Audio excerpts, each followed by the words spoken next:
ਦੇਸ਼ ਵਿਦੇਸ਼ ਵਿੱਚ ਬਾਜ ਟੀਵੀ ਦੇਖ ਰਹੇ ਸਾਰੇ ਹੀ ਦਰਸ਼ਕਾਂ ਨੂੰ ਜੀ ਆਇਆਂ, ਸਤਿ ਸ੍ਰੀ ਅਕਾਲ। ਦਰਸ਼ਕੋ, ਜਿਸ ਤਰ੍ਹਾਂ ਤੁਸੀਂ ਜਾਣਦੇ ਹੀ ਹੋ ਕਿ ਸਾਡਾ ਇਹ ਪ੍ਰੋਗਰਾਮ ਖਾਸ ਮੁਲਾਕਾਤ ਅਸੀਂ ਹਰ ਰੋਜ਼ ਲੈ ਕੇ ਤੁਹਾਡੇ ਲਈ ਆਉਂਦੇ ਹਾਂ, ਜਿਸ ਦੇ ਵਿੱਚ ਸਾਹਿਤ, ਸਮਾਜ ਜਾਂ ਸੱਭਿਆਚਾਰ ਤੇ ਰਾਜਨੀਤਿਕ ਗਤੀਵਿਧੀਆਂ ਨਾਲ ਜੁੜੇ ਹੋਏ ਲੋਕਾਂ ਦੇ ਨਾਲ, ਸ਼ਖਸੀਅਤਾਂ ਨਾਲ ਤੁਹਾਡੀ ਮੁਲਾਕਾਤ ਕਰਾਉਂਦੇ ਹਾਂ। ਤੇ ਅੱਜ ਜਿਹੜੀ ਸਾਡੇ ਨਾਲ ਸ਼ਖਸੀਅਤ ਆਈ ਹੈ ਉਹ ਸਮਾਜ ਦੇ ਨਾਲ ਜੁੜੀ ਹੋਈ ਹੈ, ਇੱਕ ਸਮਾਜ ਸੇਵਕ ਹਨ ਤੇ ਉਹਨਾਂ ਦੇ ਨਾਲ ਆਪਾਂ ਅੱਜ ਗੱਲਾਂ ਬਾਤਾਂ ਕਰਾਂਗੇ। ਸਾਡਾ ਅੱਜ ਦਾ ਵਿਸ਼ਾ ਹੈ ਵਾਤਾਵਰਨ ਦੇ ਵਿੱਚ ਜਿਹੜੀ ਆ ਪੋਲੂਸ਼ਨ ਫੈਲ ਰਿਹਾ ਆ, ਵਾਤਾਵਰਨ ਗੰਦਲਾ ਹੋ ਰਿਹਾ ਆ, ਉਹਦੇ ਬਾਰੇ ਆਪਾਂ ਉਹਨਾਂ ਦੇ ਨਾਲ ਗੱਲਾਂ ਬਾਤਾਂ ਕਰਾਂਗੇ। ਸਾਡੇ ਨਾਲ ਨੇ ਅੱਜ ਹਰਿੰਦਰ ਸਿੰਘ ਜੀ, ਇਹ ਇੱਕ NGO ਵੀ ਚਲਾਉਂਦੇ ਹਨ ਤੇ ਵੱਖ-ਵੱਖ ਸਮਾਜ ਦੇ ਨਾਲ ਜਿਹੜੀ ਆ ਉਹ ਜੁੜੇ ਹੋਏ ਹਨ ਤੇ ਜਿਹੜੀਆਂ ਕੁਰੀਤੀਆਂ ਆ ਉਹਨਾਂ ਦੇ ਬਾਰੇ ਗੱਲਾਂ ਬਾਤਾਂ ਕਰਦੇ ਹਨ, ਲੋਕਾਂ ਨੂੰ ਸਮਝਾਉਂਦੇ ਹਨ, ਜਾਗਰੂਕ ਕਰਦੇ ਹਨ। ਤੇ ਆਓ ਆਪਾਂ ਅੱਜ ਇਹਨਾਂ ਨਾਲ ਗੱਲਾਂ ਬਾਤਾਂ ਕਰਦੇ ਹਨ। ਹਰਿੰਦਰ ਸਿੰਘ ਜੀ, ਬਾਜ ਟੀਵੀ ਤੇ ਪੂਰੀ ਟੀਮ ਵੱਲੋਂ ਤੁਹਾਡਾ ਇੱਥੇ ਸਵਾਗਤ ਹੈ ਸਾਡੇ ਸਟੂਡੀਓ ਵਿੱਚ ਆਉਣ ਲਈ। ਸਤਿ ਸ਼੍ਰੀ ਅਕਾਲ ਜੀ, ਬਹੁਤ ਬਹੁਤ ਧੰਨਵਾਦ ਜਸਵਿੰਦਰ ਜੀ। ਜੀ ਜਿਸ ਤਰ੍ਹਾਂ ਅਸੀਂ ਇਸ ਪ੍ਰੋਗਰਾਮ ਵਿੱਚ ਮੁਲਾਕਾਤ ਕਰਾਉਂਦੇ ਕਿ ਖਾਸੀਅਤ ਨਾਲ ਅੱਜ ਜਿਹੜੀ ਆ ਤੁਹਾਡੇ ਨਾਲ ਆਪਾਂ ਦਰਸ਼ਕਾਂ ਦੀ ਜਾਣ ਪਹਿਚਾਣ ਕਰਾ ਦਾਂਗੇ, ਤੁਹਾਡੇ ਬਾਰੇ ਜਿਹੜਾ ਤੁਸੀਂ ਕੰਮ ਕਰ ਰਹੇ ਹੋ। ਤੇ ਇਹ ਜਿਹੜਾ ਅੱਜ ਦਾ ਜਿਹੜਾ ਵਿਸ਼ਾ ਹੈ ਸਾਡਾ ਵਾਤਾਵਰਨ ਨਾਲ ਸੰਬੰਧਿਤ ਹੈ, ਬੜਾ ਹੀ ਸੰਜੀਦਾ ਵਿਸ਼ਾ ਆ ਕਹਿ ਲਓ। ਤੇ ਤੁਸੀਂ ਜਿਹੜੀ ਆ ਤੁਹਾਡੀ ਇੱਕ NGO ਚਲਾਉਂਦੇ ਆ, ਜਿਹੜੀ ਸੰਸਥਾ ਚਲਾਉਂਦੇ ਆ ਪ੍ਰਿਥਵੀ ਵੈਲਫੇਅਰ ਸੁਸਾਇਟੀ, ਉਹ ਕਾਫੀ ਸਮੇਂ ਤੋਂ ਪਿੱਛੋਂ ਕੰਮ ਕਰ ਰਹੀ ਆ, ਰੁੱਖ ਲਗਾ ਰਹੀ ਆ ਜਾਂ ਹੋਰ ਪਾਣੀ ਗੰਦਲਾ ਹੋਣ ਤੋਂ ਜਿਹੜੀਆਂ ਬਚਾਉਣ ਲਈ ਕੰਮ ਕਰ ਰਹੀ ਆ। ਤੇ ਤੁਸੀਂ ਪਹਿਲਾਂ ਤਾਂ ਆਪਾਂ ਇੱਥੋਂ ਗੱਲ ਕਰਦੇ, ਜਿਹੜਾ ਲੋਕੀ ਅੱਜ ਕੱਲ੍ਹ ਜਿਹੜਾ ਪਦਾਰਥਵਾਦੀ ਯੁੱਗ ਆ, ਉਹ ਲੋਕੀ ਸਿਰੇ ਸੋਚਦਾ ਬੰਦਾ ਮੈਂ ਕੰਮ ਕਰਾਂ, ਮੇਰੇ ਕੋਲ 4 ਪੈਸੇ ਹੋਣ, ਮੇਰੇ ਬੱਚੇ ਸੈਟਲ ਹੋ ਜਾਣ। ਤੁਹਾਡਾ ਇਸ ਵੱਲ ਝੁਕਾਅ ਕਿਸ ਤਰ੍ਹਾਂ ਹੋ ਗਿਆ ਸਮਾਜ ਸੇਵਾ ਵਾਲਾ, ਵੀ ਆਪਣਾ ਕੰਮ ਕਰਨ ਨੂੰ ਵੀ ਇੱਕ ਪਾਸੇ ਰੱਖ ਕੇ ਵੀ ਮੈਂ ਲੋਕਾਂ ਲਈ ਕੰਮ ਕਰਨਾ? ਇਹ ਸੁਸਾਇਟੀ ਕਿੱਦਾਂ ਹੋਂਦ ਵਿੱਚ ਆਈ ਤੁਹਾਡੀ? ਇਹਦੇ ਵਿੱਚ ਤੁਸੀਂ ਕਿੱਦਾਂ ਇਨਵੋਲਵ ਹੋ ਗਏ? ਜੀ, ਜਿਹੜੀ ਅਸੀਂ ਸੁਸਾਇਟੀ ਬਣਾਈ ਆ NGO ਪ੍ਰਿਥਵੀ ਵੈਲਫੇਅਰ ਸੁਸਾਇਟੀ, ਸਮਾਜ ਸੇਵੀ ਸੰਸਥਾ ਹੈ ਇਹ ਜੀ। ਅਸੀਂ ਜਸਵਿੰਦਰ ਜੀ, ਅਸੀਂ ਕਾਲਜ ਗਵਰਨਮੈਂਟ ਪੋਲੀਟੈਕਨਿਕ ਕਾਲਜ ਮੈਂ ਪੜ੍ਹਿਆ ਹੋਇਆ, ਮਕੈਨੀਕਲ ਇੰਜੀਨੀਅਰਿੰਗ ਦਾ ਮੈਂ ਡਿਪਲੋਮਾ ਕੀਤਾ 3 ਸਾਲ ਦਾ ਜੀ। ਤੇ ਉਹ ਅਸੀਂ ਇੱਕ ਐਕਸਟੂਡੈਂਟਸ ਦਾ ਗਰੁੱਪ ਬਣਾਇਆ ਸੀਗਾ ਹੀ ਸਭ ਤੋਂ ਪਹਿਲੇ, ਵੀ ਚਲੋ ਅਸੀਂ ਜਿਹੜੇ ਪੜ੍ਹ ਕੇ ਆਪਣੀ ਆਪਣੀ ਜਗ੍ਹਾ ਸੈਟਲ ਹੋ ਗਏ ਜੀ।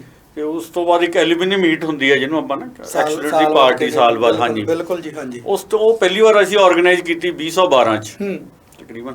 ਤੇ ਜਦੋਂ ਅਸੀਂ ਉੱਥੇ ਇਕੱਠੇ ਹੋਏ ਸਾਰੇ ਸਟੂਡੈਂਟਸ, ਐਕਸਟੂਡੈਂਟਸ ਕਾਲਜ ਦੇ ਅਲੱਗ-ਅਲੱਗ ਬੈਚਾਂ ਦੇ, ਤੇ ਉੱਥੇ ਹੀ ਇਹ ਵਿਚਾਰ ਉੱਭਰ ਕੇ ਆਇਆ ਕਿ ਕਿਉਂ ਨਾ ਆਪਾਂ ਸਮਾਜ ਸੇਵਾ ਲਈ ਕੋਈ ਨਾ ਕੋਈ ਯੋਗਦਾਨ ਦਈਏ ਜੀ। ਤੇ ਵਾਤਾਵਰਨ ਨਾਲ ਤਾਂ ਅਸੀਂ ਬਜ਼ੁਰਗਾਂ ਤੋਂ, ਗੁਰਬਾਣੀ ਤੋਂ ਪਹਿਲਾਂ ਹੀ ਸੇਧ ਲੈਂਦੇ ਰਹੇ ਹਨ, ਪਰ ਸਮਾਜ ਸੇਵਾ ਦਾ ਇੱਕ ਗਰੁੱਪ ਬਣਾ ਕੇ ਅੱਗੇ ਤੁਰਨ ਦਾ ਵਿਚਾਰ ਉੱਥੋਂ ਹੀ ਪ੍ਰਫੁੱਲਿਤ ਹੋਇਆ ਸੀਗਾ ਜੀ। ਸਾਰਿਆਂ ਮੂਹਰੇ ਵਿਚਾਰ ਰੱਖਿਆ ਤੇ ਸਾਰਿਆਂ ਨੇ ਬੜੀ ਸਹਿਮਤੀ ਭਰੀ ਤੇ ਉੱਥੋਂ ਹੀ ਇੱਕ ਅਸੀਂ ਇਹਦੀ ਇੱਕ ਸ਼ੁਰੂਆਤ ਕਰ ਲਈ ਕਿ ਉੱਥੇ ਅੰਕੁਰ ਫੁੱਟਿਆ ਕਿ ਹਾਂ ਜੀ ਇਹ ਅਸੀਂ ਕੰਮ ਅੱਗੇ ਤੋਰਨਾ ਇਹਨੂੰ ਜੀ। ਉਸ ਤੋਂ ਬਾਅਦ ਅਸੀਂ ਸਭ ਤੋਂ ਪਹਿਲਾਂ ਅਸੀਂ ਜਿੱਥੇ ਅਸੀਂ ਕਾਲਜ ਤੋਂ ਪੜ੍ਹੇ ਆ, ਉੱਥੇ ਦੇ ਪ੍ਰਿੰਸੀਪਲ ਸਾਹਿਬ ਨੂੰ ਅਸੀਂ ਪੁੱਛਿਆ ਕਿ ਹਾਂ ਬਈ ਸਾਡੇ ਲਈ ਕੋਈ ਸੇਵਾ ਦੱਸੋ, ਕਿ ਬੱਚਿਆਂ ਨੂੰ ਬੁੱਕਸ ਚਾਹੀਦੀਆਂ ਜੋ ਵੀ ਆ। ਉਹਨਾਂ ਨੇ ਜੋ ਸੇਵਾ ਲਾਈ, ਅਸੀਂ ਸਾਰਿਆਂ ਨੇ ਕੰਟਰੀਬਿਊਸ਼ਨ ਕਰਕੇ ਅਸੀਂ ਸ਼ੁਰੂ ਕੀਤਾ ਤੇ ਉੱਥੋਂ ਹੀ ਇਹ ਕਾਰਜ ਸਾਡਾ ਸ਼ੁਰੂ ਹੋ ਗਿਆ ਸੀਗਾ ਜੀ। ਫਿਰ ਉਹਦੇ ਅਸੀਂ ਏਜੰਡੇ ਬਣਾਏ, ਉੱਥੋਂ ਹੀ ਇੱਕ ਵਾਤਾਵਰਨ ਦਾ ਏਜੰਡਾ ਸਾਡਾ ਮੁੱਖ ਰੂਪ ਤੇ ਆਇਆ। ਠੀਕ ਹੈ ਜੀ। ਫਿਰ ਅਸੀਂ ਉਹਦੇ 'ਚ ਖੇਡਾਂ ਦਾ ਔਰ ਨਾਲ ਐਜੂਕੇਸ਼ਨ ਨੂੰ ਜੋੜ ਕੇ ਅਸੀਂ ਇਹ 3 ਏਜੰਡੇ ਮੇਨ ਰੱਖ ਕੇ ਅਸੀਂ ਤੁਰੇ ਹੋਏ ਆ ਜੀ।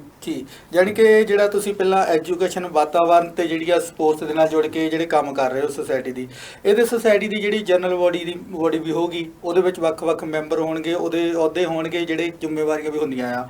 ਉਹਦੀ ਕੌਣ-ਕੌਣ ਨੇ ਤੁਹਾਡੇ ਨਾਲ ਇਸ ਵੇਲੇ ਉਹ ਜੁੜੇ ਹੋਏ ਕਿ ਜਿਹੜੇ ਤੁਸੀਂ ਜਿਹੜੀ ਵੈਲਫੇਅਰ ਸੁਸਾਇਟੀ ਹੈ ਉਹਦੇ ਪ੍ਰਧਾਨ ਦੇ ਅਹੁਦੇ ਤੇ ਕੰਮ ਕਰ ਰਹੇ ਹੋ? ਬਾਕੀ ਹੋਰ ਤੁਹਾਡੇ ਨਾਲ ਕੌਣ-ਕੌਣ ਨੇ? ਹਾਂਜੀ, ਵੈਸੇ ਤਾਂ ਤਕਰੀਬਨ ਸਾਡੇ ਸਾਰੇ ਪੰਜਾਬ 'ਚ 200-250 ਮੈਂਬਰ ਹੈਗੇ ਆ ਜੀ। ਪਰ ਮੁੱਖ ਰੂਪ 'ਚ ਸਾਡੇ ਨਾਲ ਜਿਹੜੇ ਸਹਿਯੋਗ ਕਰ ਰਹੇ ਆ, ਮਿਸਟਰ ਅਨੁਤ ਸ਼ਰਮਾ ਪਠਾਨਕੋਟ ਤੋਂ ਹੈਗੇ ਆ ਜੀ, ਸੁਖਵੀਰ ਸਿੰਘ ਜੀ ਅਨੰਦਪੁਰ ਸਾਹਿਬ ਤੋਂ ਆ ਜੀ, ਸੁਖਦੇਵ ਕਰਤਾਰਪੁਰ ਤੋਂ ਆ ਜੀ, ਅਮਿਤ ਜੀ ਹੈਗੇ ਜਲੰਧਰ ਤੋਂ ਆ, ਭੁਪਿੰਦਰ ਸਿੰਘ ਸੈਂਚਾ ਪਿੰਡ ਹੁਸ਼ਿਆਰਪੁਰ ਤੋਂ ਆ ਜੀ, ਰਕੇਸ਼ ਬੈਂਸ ਹੈਗੇ ਆ ਜੀ ਪਠਾਨਕੋਟ ਤੋਂ ਆ ਜੀ। ਇੱਦਾਂ ਸਾਡੇ ਕਾਫੀ ਮੈਂਬਰ ਹੈਗੇ ਆ ਜਿਹੜੇ ਸਾਨੂੰ ਟਾਈਮ ਤੇ ਸਹਿਯੋਗ ਦਿੰਦੇ। ਹਜੂਰਜੀਤ ਸਿੰਘ ਹੈਗੇ ਮੋਹਾਲੀ ਤੋਂ ਆ, ਬਾਹਰ ਸੁਖਜਿੰਦਰ ਸਿੰਘ ਬੋਬੀ ਹੈਗੇ ਜੀ ਅਮਰੀਕਾ ਬੈਠੇ ਆ, ਮਨਜੀਤ ਸਿੰਘ, ਦਲਵੀਰ ਸਿੰਘ ਬਾਹਰ ਇੰਗਲੈਂਡ ਬੈਠੇ ਆ ਸਾਡੇ ਸਹਿਯੋਗੀ ਜੀ।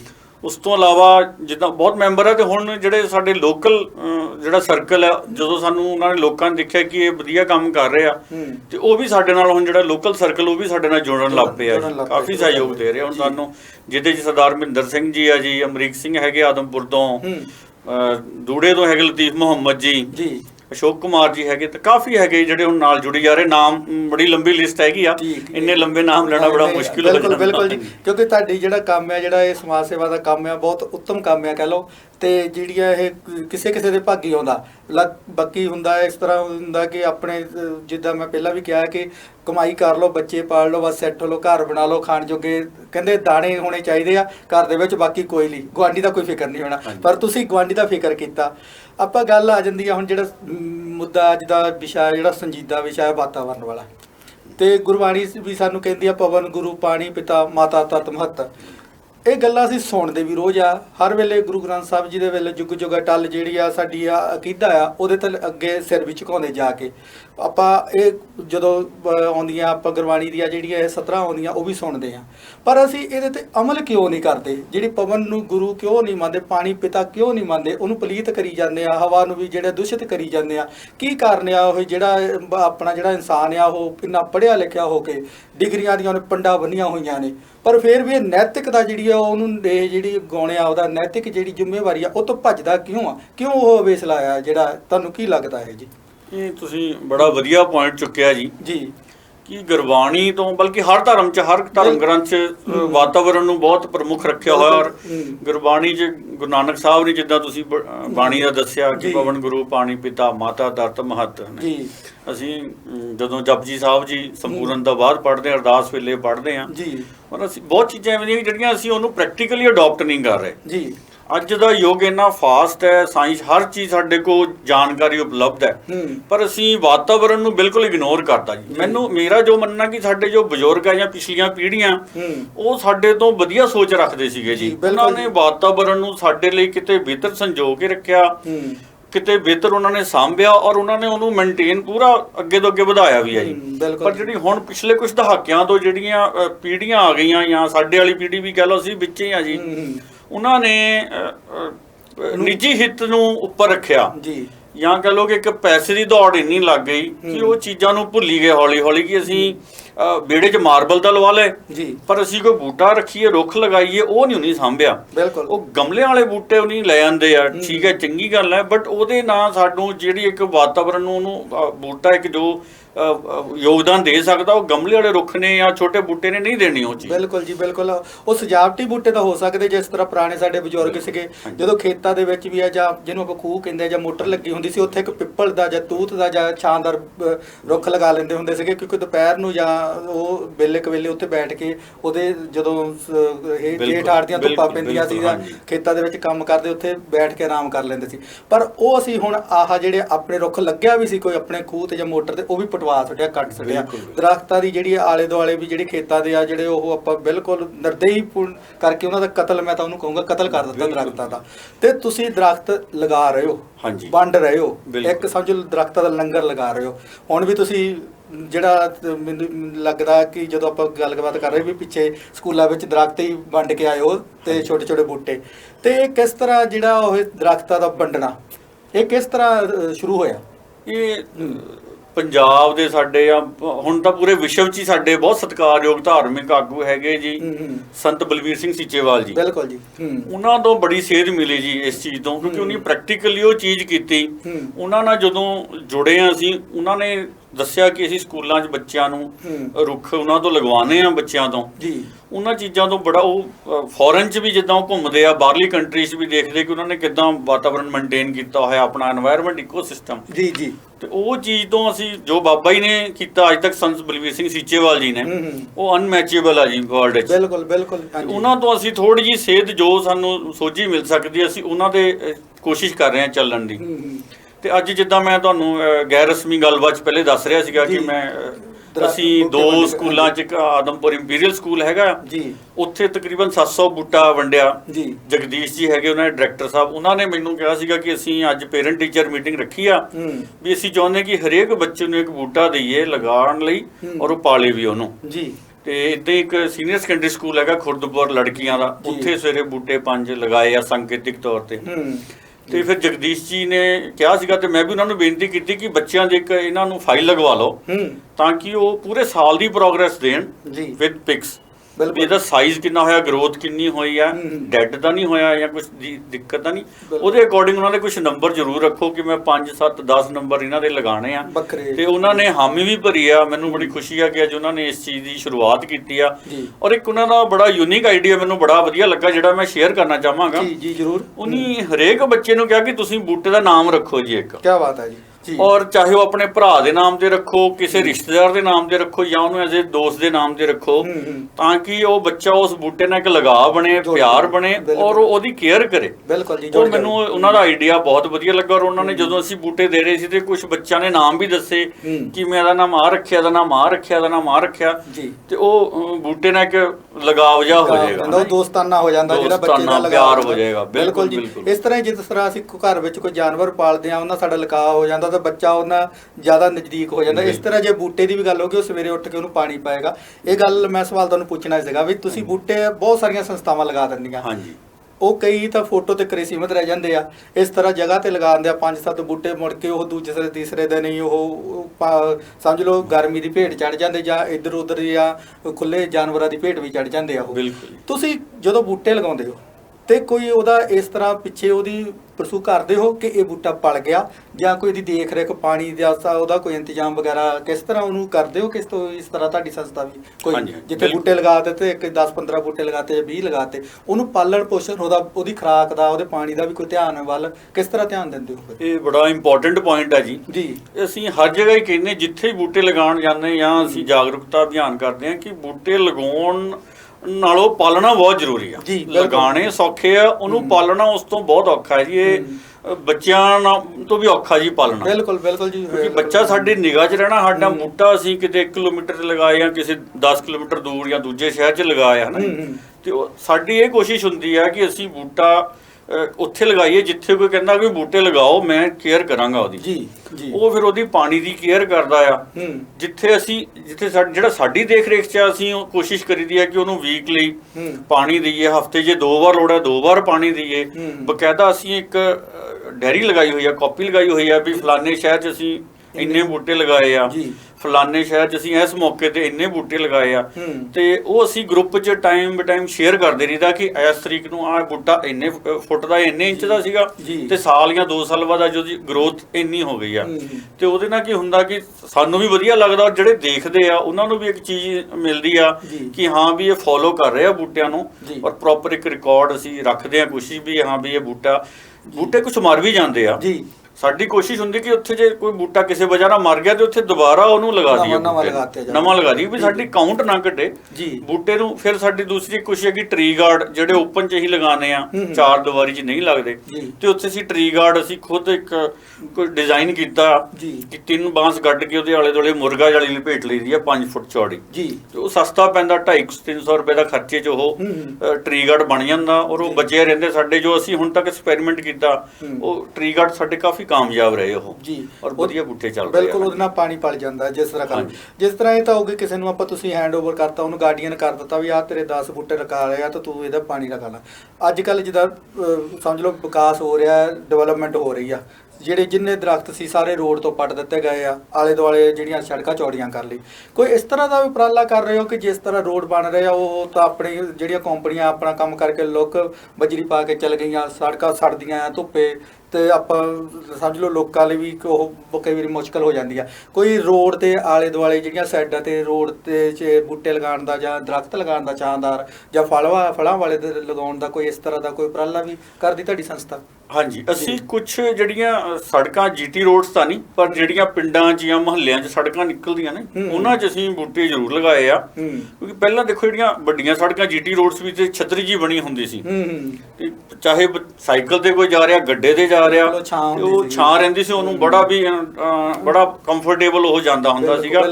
ਅੱਜ ਅਸੀਂ ਕਾਰ 'ਚ ਵੀ ਜਾਂਦੇ AC ਲਗਾ ਕੇ, ਤਾਂ ਵੀ ਜੇ ਅੱਧਾ ਮਿੰਟ ਵੀ ਤੇ ਕਾਰ ਖੜੀ ਕਰਨੀ ਪੈ ਜਾਂਦੀ ਧੁੱਪੇ, ਤੇ ਉਹ ਬਿਲਕੁਲ ਹੀ ਗਰਮ ਹੋ ਜਾਂਦੀ ਹੈ, ਓਵਰਹੀਟ ਹੋ ਜਾਂਦੀ ਹੈ। ਬਿਲਕੁਲ ਬਿਲਕੁਲ ਜੀ, ਬਿਲਕੁਲ। ਤੇ ਉਸ ਚੀਜ਼ ਨੂੰ ਅਸੀਂ ਜਿੱਦਾਂ ਹੁਣ ਹੁਸ਼ਿਆਰਪੁਰ ਜਲੰਧਰ ਰੋਡ ਹੈ, ਇਹਦੇ ਤੇ ਸਾਨੂੰ ਥੋੜੇ ਦਿਨ ਤੋਂ ਹੀ ਵਿਚਾਰ ਚੱਲ ਰਿਹਾ ਕਿ ਇਹਨੂੰ ਦੁਬਾਰਾ ਅਸੀਂ ਇਹਨੂੰ ਹਰਿਆ ਭਰਿਆ ਕਰੀਏ ਜਿੱਦਾਂ ਪਹਿਲਾਂ ਸੀਗੀ। ਬਿਲਕੁਲ ਜੀ, ਤੇ ਉਹ ਪ੍ਰੋਜੈਕਟ ਅਸੀਂ ਜਲਦੀ ਹੀ ਲਿਆ ਰਹੇ ਹਾਂ ਜੀ, ਕਿਸੇ ਵੱਡੇ ਕਾਰਪੋਰੇਟ ਸੈਕਟਰ ਨਾਲ ਗੱਲ ਕਰਕੇ ਜੇ ਉਹ ਸਾਨੂੰ ਕੋਈ ਟਰੀ ਗਾਰਡ ਪ੍ਰੋਵਾਈਡ ਕਰ ਦੇਣ ਤੇ ਅਸੀਂ ਬੂਟੇ ਲਗਾ ਕੇ ਪਾਲਣ ਦੀ ਜ਼ਿੰਮੇਵਾਰੀ ਅਸੀਂ ਲਵਾਂਗੇ ਉਹਨਾਂ ਨੂੰ, ਤਾਂ ਕਿ ਦੁਬਾਰਾ ਉਹ ਸੜਕ ਬਿਲਕੁਲ ਹਰੀ ਭਰੀ ਹੋਵੇ, ਦੁਬਾਰਾ ਉਹੀ ਸਕੂਨ ਮਿਲੇ ਲੋਕਾਂ ਨੂੰ ਜੋ ਪਹਿਲਾਂ ਮਿਲਦਾ ਵਾਲਾ ਹੋਗਾ। ਤੇ ਹਰਿੰਦਰ ਜੀ, ਗੱਲਾਂ ਬਾਤਾਂ ਆਪਾਂ ਇੱਦਾਂ ਚੱਲਦੀਆਂ ਰਹਿਣੀਆਂ, ਵਾਤਾਵਰਨ ਦੇ ਨਾਲ, ਹੋਰ ਪਾਣੀ ਦੇ ਨਾਲ ਸੰਬੰਧਿਤ ਵੀ ਗੱਲਾਂ ਬਾਤਾਂ ਕਰਨੀਆਂ, ਆਪਾਂ ਪ੍ਰਿਥਵੀ ਦੇ ਨਾਲ ਵੀ ਕਰਨੀਆਂ। ਸਮਾਂ ਹੋਇਆ ਇੱਕ ਛੋਟੇ ਜਿਹੇ ਬ੍ਰੇਕ ਦਾ। ਦਰਸ਼ਕੋ, ਤੁਸੀਂ ਕਿਤੇ ਨਹੀਂ ਜਾਣਾ, ਇਸ ਤਰ੍ਹਾਂ ਹੀ ਬਣੇ ਰਹੋ। ਗੱਲਾਂ ਬਾਤਾਂ ਅੱਜ ਬਹੁਤ ਸੰਜੀਦਾ ਮੁੱਦੇ ਤੇ ਆਪਾਂ ਗੱਲਬਾਤ ਕਰ ਰਹੇ ਹਾਂ। ਸਾਡੇ ਨਾਲ ਨੇ ਮਹਿਮਾਨ ਹਰਿੰਦਰ ਸਿੰਘ ਜੀ, ਤੇ ਅਸੀਂ ਗਏ ਤੇ ਆਏ, ਤੁਸੀਂ ਇਸ ਤਰ੍ਹਾਂ ਸਾਡੇ ਨਾਲ ਬਣੇ ਰਹੋ।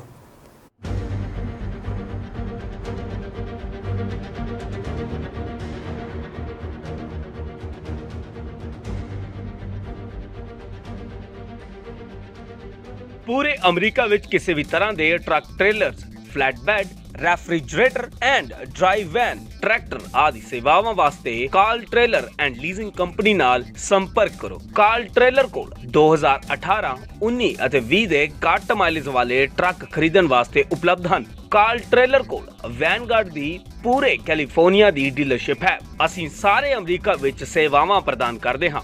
ਕਾਲ ਟ੍ਰੇਲਰ ਕੋਲ ਇਨ ਹਾਊਸ ਫਾਈਨੈਂਸਿੰਗ ਦੀ ਸੁਵਿਧਾ ਵੀ ਹੈ ਉਪਲਬਧ। ਵਧੇਰੀ ਜਾਣਕਾਰੀ ਲਈ ਧਰਮਿੰਦਰ ਰੰਧਾਵਾ ਨੂੰ 9093515220 ਅਤੇ 9092407234 ਅਤੇ ਸਿਕੰਦਰ ਸਿੰਘ ਰੰਧਾਵਾ ਨੂੰ 9092407272 ਤੇ ਸੰਪਰਕ ਕਰੋ। ਤੁਸੀਂ ਹੇਠ ਲਿਖੇ ਪਤੇ ਤੇ ਉੱਤੇ ਵੀ ਸੰਪਰਕ ਕਰ ਸਕਦੇ ਹੋ। ਇਨਕਮ ਟੈਕਸਸ, ਸਿੰਗਲ, ਮੈਰਿਡ, ਨਿਆਣੇ ਛੋਟੇ ਵੱਡੇ, ਕਾਲਜ ਜਾਂਦੇ ਆ, ਅਰਨ ਇਨਕਮ ਕ੍ਰੈਡਿਟ, eligible ਹੋ, it can be a complicated issue. Get it done professionally and filing it electronically. Come to a person with more than 20 years of experience.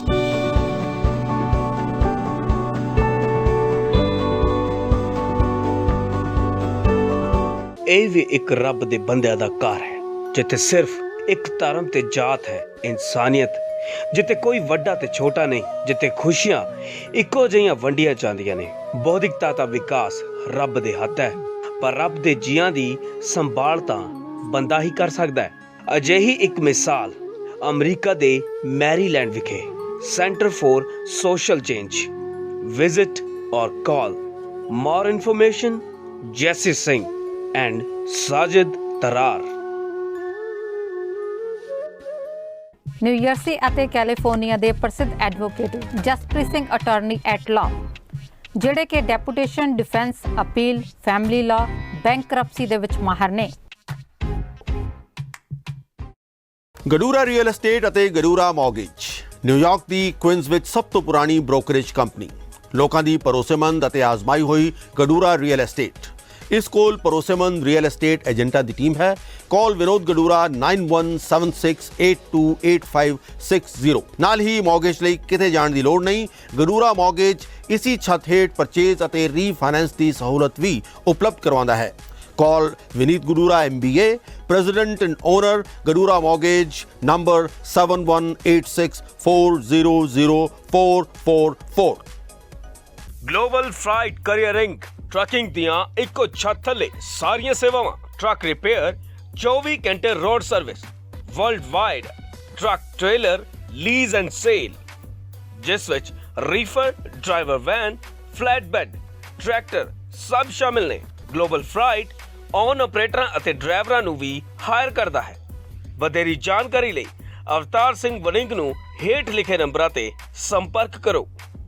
ਨਿਕਲਦੇ ਯਾਰੋ ਚੰਗਿਆੜੇ ਅੱਗ ਦੇ, ਜੁੱਸਿਆਂ ਦੇ ਨਾਲ ਵੇਖੋ ਜੁੱਸੇ ਖਹਿੰਦੇ ਆ। ਜਦੋਂ ਕੌਡੀ ਦੇ ਮੈਦਾਨਾਂ ਵਿੱਚ ਖੇਡਦੇ ਪੰਜਾਬੀ, ਫਿਰ ਬੁਲਟਾਂ ਤੋਂ ਵੱਧ ਕੇ ਪਟਾਕੇ ਪੈਂਦੇ ਆ। ਹੋ ਜਾਓ ਤਿਆਰ ਪੰਜਾਬੀਓ, ਹੁਣ ਨਿਊਯਾਰਕ 'ਚ ਪੈਣਗੇ ਕਬੱਡੀ ਦੇ ਪਟਾਕੇ। NYC ਕਬੱਡੀ ਕਲੱਬ ਨਿਊਯਾਰਕ ਵੱਲੋਂ 10 ਜੁਲਾਈ 2022 ਦਿਨ ਐਤਵਾਰ ਨੂੰ ਕਬੱਡੀ ਦੇ ਸ਼ਹੀਦ ਸਵਰਗਵਾਸੀ ਸੰਦੀਪ ਨੰਗਲ ਅੰਬੀਆਂ ਦੀ ਯਾਦ ਨੂੰ ਸਮਰਪਿਤ ਸ਼ਾਨਦਾਰ ਨਿਊਯਾਰਕ NYC ਕਬੱਡੀ ਟੂਰਨਾਮੈਂਟ ਬਹੁਤ ਹੀ ਧੂਮ-ਧਾਮ ਨਾਲ ਕਰਵਾਇਆ ਜਾ ਰਿਹਾ ਹੈ। ਹੱਥ ਮਾਰ ਕੇ ਪੱਟਾਂ ਤੇ ਪੈਂਦੀ ਰੇਡ ਨਹੀਂ ਹੋਏ ਨੀ ਗੱਲ ਸੁਣ ਮੁਟਿਆਰੇ। ਇਸ ਸ਼ਾਨਦਾਰ ਕਬੱਡੀ ਟੂਰਨਾਮੈਂਟ ਵਿੱਚ ਦੁਨੀਆ ਭਰ ਦੇ ਕਬੱਡੀ ਸੁਪਰਸਟਾਰ ਆਪਣੀ ਖੇਡ ਦਾ ਪ੍ਰਦਰਸ਼ਨ ਕਰਨ ਲਈ ਪਹੁੰਚਣਗੇ। ਖੇਡ ਮੈਦਾਨ 'ਚ ਜੁੱਸਿਆਂ ਨਾਲ ਜੁੱਸੇ ਭਿੜਦੇ ਦੇਖਣ, ਕਬੱਡੀ ਦੇ ਪਟਾਕੇ ਸੁਣਨ ਅਤੇ ਆਪਣੇ ਚਹੇਤੇ ਖਿਡਾਰੀਆਂ ਨੂੰ ਲਾਗਿਓਂ ਤੱਕਣ ਲਈ ਟੂਰਨਾਮੈਂਟ ਦੇਖਣ ਜ਼ਰੂਰ ਪਹੁੰਚੋ।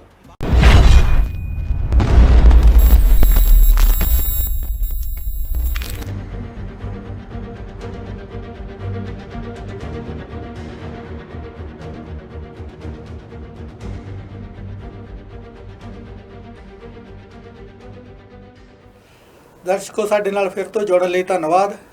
ਗੱਲ ਚੱਲ ਰਹੀ ਹੈ ਵਾਤਾਵਰਨ ਦੇ ਬਾਰੇ। ਖਾਸ ਮੁਲਾਕਾਤ ਦੇ ਵਿੱਚ ਅੱਜ ਦੇ ਸਾਡੇ ਮਹਿਮਾਨ ਨੇ ਹਰਿੰਦਰ ਸਿੰਘ ਜੀ, ਜੋ ਵਾਤਾਵਰਨ ਪ੍ਰੇਮੀ ਨੇ। ਹਰਿੰਦਰ ਜੀ, ਗੱਲ ਚੱਲ ਰਹੀ ਸੀ ਆਪਣੀ ਰੁੱਖਾਂ ਦੀ। ਤੁਸੀਂ ਰੁੱਖ ਲਗਾਉਂਦੇ ਹੋ, ਜਿਸ ਤਰ੍ਹਾਂ ਆਪਾਂ ਗੱਲ ਕਰਦੇ ਸੀ ਜਿਹੜੀਆਂ ਰੋਡ ਤੇ ਆ ਅੱਜ ਕੱਲ੍ਹ ਜਿਹੜੀਆਂ ਸੜਕਾਂ ਤਪੀਆਂ ਪਈਆਂ ਆ, ਸਮਝ ਲਓ ਕਿ ਅੱਗੇ ਸੀਗਾ ਉਹ ਛਤਰੀ ਬਣੀ ਹੁੰਦੀ ਸੀ ਇੱਕ ਕਿਸਮ ਦੀ, ਉਹ ਸਮਝ ਲਓ ਸੁਰੰਗੀ ਲੱਗਦੀ ਹੁੰਦੀ ਸੀ, ਦੂਰੋਂ ਦੇਖੋ ਤਾਂ ਜਿੱਦਾਂ ਵਿੱਚ ਦੀ ਲੰਘਦੇ ਹੁੰਦੇ ਸੀ। ਤੇ ਆਲੇ ਦੁਆਲੇ ਵਿਕਾਸ ਦੇ ਕਾਰਨ ਕਹਿ ਲਓ, ਆਪਾਂ ਤਰੱਕੀ ਦੇ ਕਾਰਨ ਕਹਿ ਲਓ, ਉਹ ਵੀ ਸਾਡੇ ਲਈ ਜ਼ਰੂਰੀ ਸੀ, ਇੱਕ ਜ਼ਿੰਦਗੀ ਦਾ ਹਿੱਸਾ ਆ। ਕਿਉਂਕਿ ਟ੍ਰੈਫਿਕ ਆ ਜਾਂ ਬੱਸ ਕਾਰਾਂ ਆ ਜਾਂ ਸਕੂਟਰ ਵਹੀਕਲ ਇੰਨਾ ਵੱਧ ਚੁੱਕਾ ਕਿ ਉਹ ਰੋਡ ਜਿਹੜੇ ਆ ਜਾਂ ਜਿਹੜਾ 4 ਲੇਨ ਕਰਨਾ ਜਾਂ ਜ਼ਿਆਦਾ ਕਰਨਾ 2 ਲੇਨ ਕਰਨਾ ਜ਼ਰੂਰੀ ਬਣਦਾ ਸੀਗਾ। ਉਸ 'ਤੇ ਪਰ ਕੰਪਨੀਆਂ ਨੇ ਜਿਹੜੀਆਂ ਉਹਨੂੰ ਪੱਟ ਗਿਆ ਤੇ ਦਰਖਤਾਂ ਵੱਢ ਕਰ ਦਿੱਤਾ, ਉਹਨਾਂ ਦਾ ਕਤਲ ਕਰ ਦਿੱਤਾ। ਮੈਂ ਤੁਹਾਨੂੰ ਕਤਲ ਹੀ ਕਹਿੰਦਾ ਹੁੰਦਾ ਵੀ ਦਰਖਤ ਦਾ ਜਿਹੜਾ ਕਤਲ ਆ ਇਹ ਇਨਸਾਨ ਦੇ ਕਤਲ ਦੇ ਬਰਾਬਰ ਹੈ। ਇੱਕ ਦਰਖਤ ਵੱਢਣਾ ਸਮਝ ਲਓ ਇੱਕ ਇਨਸਾਨ ਦਾ ਖਾਤਮਾ। ਇੱਕ ਇਨਸਾਨ ਖਤਮ ਹੁੰਦਾ ਤੇ ਉਹ ਇੱਕ ਪਰਿਵਾਰ ਦੇ ਖਤਮ ਹੁੰਦਾ। ਜਿਹੜਾ ਇੱਕ ਦਰਖਤ ਖਤਮ ਕਰਦੇ ਉਹ ਕਈ ਪੀੜ੍ਹੀਆਂ ਨੂੰ ਉਹ ਜਿਹੜੀ ਆ ਆਕਸੀਜਨ ਦਿੰਦਾ, ਛਾਂ ਦਿੰਦਾ, ਹੋਰ ਜਿਹੜੀ ਆ ਸ਼ੁੱਧਤਾ ਪੈਦਾ ਕਰਦਾ ਵਾਤਾਵਰਨ ਦੇ ਵਿੱਚ। ਤੁਸੀਂ ਜਿਹੜੀ ਆ ਇਹ ਆਪਾਂ ਗੱਲ ਕਰ ਰਹੇ ਕਿਸੇ ਰੋਡ ਤੇ ਲਗਾਉਣ ਦਾ ਕੋਈ ਪ੍ਰੋਜੈਕਟ ਸ਼ੁਰੂ ਕੀਤਾ, ਤੇ ਇਸ ਤਰ੍ਹਾਂ ਜਿੱਦਾਂ ਤੁਸੀਂ ਕਿੱਦਾਂ ਜਿਹੜੀ ਆ ਹੋਰ ਸੋਚ ਰਹੇ ਹੋ, ਤੁਹਾਡਾ ਪਲੈਨਿੰਗ ਹੈ ਜਿਹੜੀ ਆ ਕਿਸ ਤਰ੍ਹਾਂ ਦੀ ਆ ਅੱਗੇ ਦੀ? ਮੈਂ ਥੋੜਾ ਜਿਹਾ ਇੱਕ ਚੀਜ਼ ਜੋੜਨਾ ਚਾਹਾਂਗਾ। ਜੋ ਤੁਸੀਂ ਸੜਕਾਂ ਤੇ ਰੁੱਖਾਂ ਦਾ ਕਤਲ ਦੀ ਗੱਲ ਕੀਤੀ ਹੈ, ਵਾਕਈ ਇਹ ਕਤਲ ਤੋਂ ਘੱਟ ਨਹੀਂ ਹੈ ਜੀ। ਐਕਚੁਅਲੀ NGT ਦੇ ਕੁਝ ਰੂਲਸ ਹੈ ਸਾਡੇ ਕਾਨੂੰਨ 'ਚ ਬਣੇ ਹੋਏ ਆ ਕਿ ਜਦੋਂ ਸੜਕ ਤੁਸੀਂ ਚੌੜੀ ਕਰਨੀ ਆ, ਉਸ ਤੋਂ ਪਲਾਨ ਤੋਂ ਪਹਿਲਾਂ ਹੀ ਤੁਸੀਂ ਰੁੱਖ ਕੱਟਣ ਤੋਂ ਪਹਿਲਾਂ ਹੀ ਰੁੱਖ ਲਗਾਉਣੇ ਆ ਜੀ। ਉਹ ਕੰਪਨੀਆਂ ਨੇ ਬੜੇ ਲੂਪ ਹੋਲਸ ਕੱਢ ਕੇ ਨਾ ਜੀ ਉਹ ਕੀ ਕਰਦੇ ਆ, ਦਰਖਤ ਤਾਂ 40-50 ਸਾਲ ਜਾਂ 70 ਸਾਲ ਪੁਰਾਣਾ ਵੱਢਦੇ ਆ, ਉਹ ਦਿਖਾਉਣ ਵਾਸਤੇ ਉਹ ਦੂਸਰੇ ਰੁੱਖ ਲਗਾਉਂਦੇ ਜਿਹੜੇ ਗੈਰ ਰਵਾਇਤੀ ਰੁੱਖ ਹੈ, ਫੁੱਲ ਬੂਟੇ ਜਿਹੜੇ ਝਾੜੀ ਜਿਹੀਆਂ ਲਗਾ ਲੈਂਦੇ ਆ। ਹਾਂਜੀ, ਖਾਸ ਕਰ ਮਤਲਬ ਟਰੀ ਕੱਟਿਆ, ਸ਼ਰਬ ਲਗਾਤਾ। ਖਾਸ ਕਰ ਕਨੇਰ ਦਾ ਬੂਟਾ ਸਾਡੇ ਬਹੁਤ ਲੱਗ ਰਿਹਾ ਜੀ।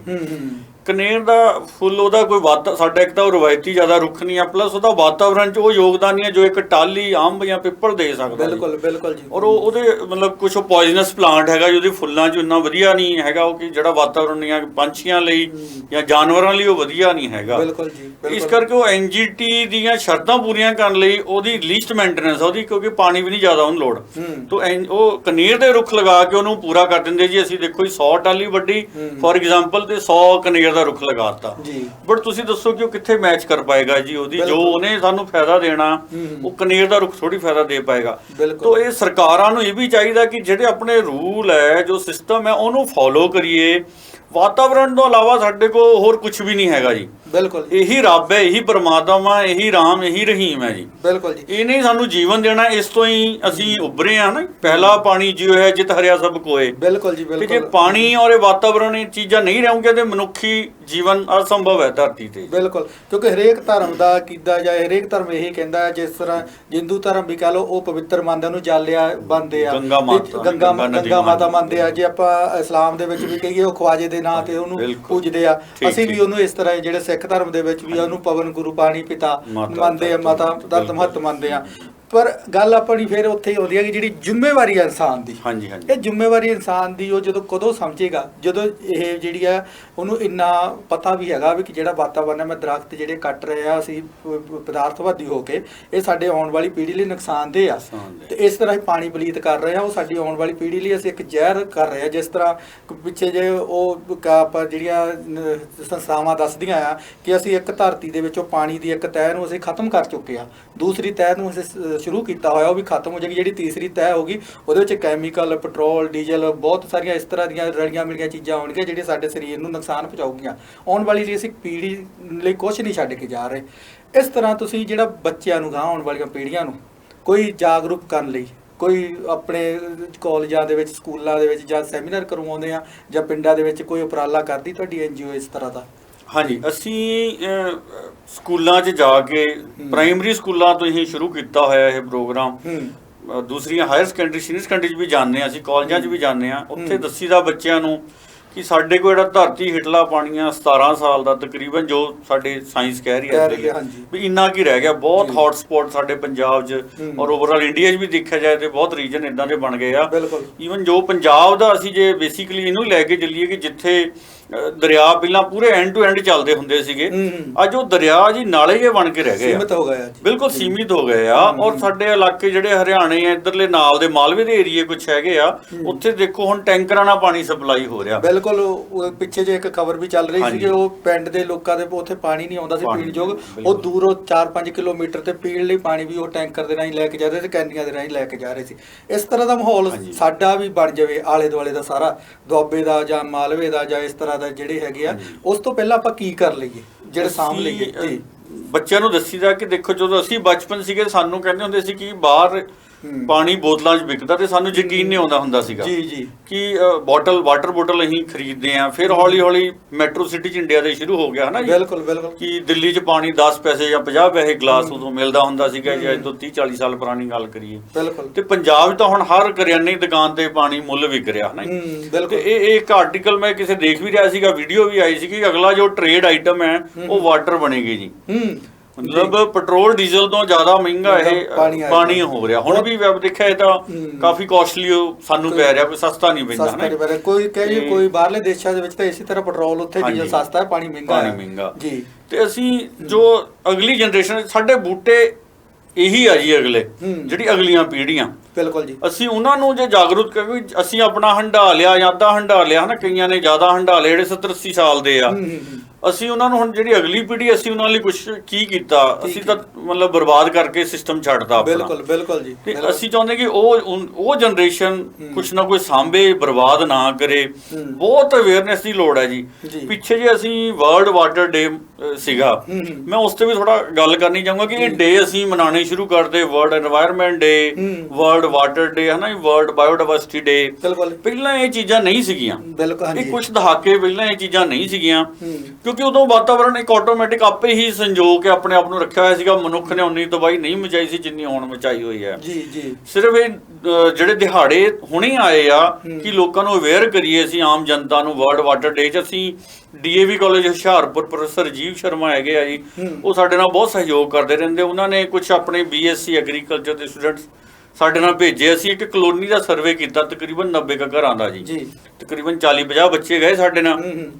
ਉਦਣ ਪਾਣੀ ਤੇ ਹੀ ਸਾਡਾ ਸਰਵੇ ਸੀਗਾ ਕਿ ਕੋਈ ਘਰਾਂ ਦੀਆਂ ਵਾਟਰ ਟੈਪਸ ਤਾਂ ਹੀ ਲੀਕ ਕਰ ਰਹੀਆਂ।